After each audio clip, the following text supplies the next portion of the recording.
Hello everybody, this is Dr. Muhammad Ali Khan from Community College of Philadelphia, right outside the library of Community College, 1700 Spring Garden.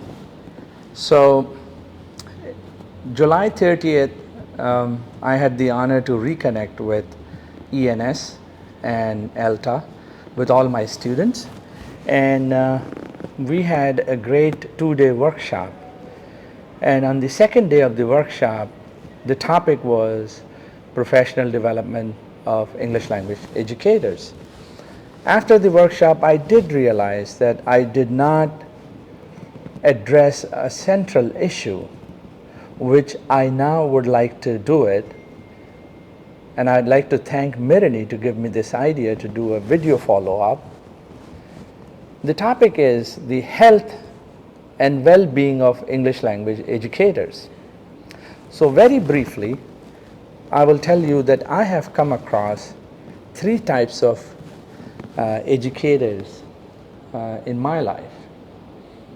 Number one, TESOL is life. Their approach is that TESOL is their life, their friends, the family members, they travel, they breathe, they eat, they go together, they work out together, everything is TESOL, that's their world. So that's one approach to teachers, you know. It's a whole spectrum. I'll show you the second type. The second type is life and TESOL. These are the people who make a clear demarcation between the issues of life and the issues of TESOL. I'll give you an example of my friend, Professor Joseph Angelella. He writes and he bikes, he hikes, and he goes for swimming and enjoys his family dinners. So he does not want any of the TESOL in his personal life. That's his way of doing things. Another one is neither TESOL nor life, which means in this approach teachers do everything a little bit of TESOL, a little bit of life. But again, in the literature, the book, you remember the book we talked about, the issues of health and well-being is rarely discussed. So in this whole spectrum that I discussed with you, that TESOL is life approach, life and TESOL, and neither life nor TESOL. The central issue is not that one approach is better than the other.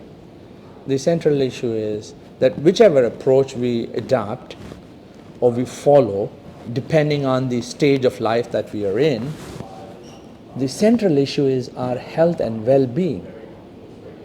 You have to give importance to your health and well-being, because only by doing that you're able to give your best to your profession, and not only to your student body, to your professors, to your institution, and to the field as such. So remember that your health should be your top priority, whether you take TESOL as your life or TESOL and life or neither TESOL nor life, whichever. So that's all from here. And last but not the least, I want to thank you for all the energy that you shared with me, in particular the remarkable work ELTA is doing in the promotion of English language education. Thanks everybody. Thank you Mirini for the opportunity, or for this wonderful idea of doing a video follow-up talking about health issues in TESOL. All the very best. Bye.